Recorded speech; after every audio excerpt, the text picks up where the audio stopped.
chce byť menej doma, odkedy tu začal chodiť. To mi trošku vadí.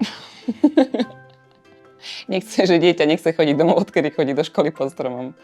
Každý deň odpovie, keď sa ho opýtam na to, že ako bolo v škole, bolo výborne, cíti sa tu bezpečne, je motivovaný, je inšpirovaný, má tu každý deň okrem aj štruktúry a učenia, aj zábavu, má tu dobré vzťahy, je tu toho veľa. A ďalší dôležitý faktor a parameter tejto školy, ktorý sa nám páčil, bol, že deti nie sú pripútané k stoličkám.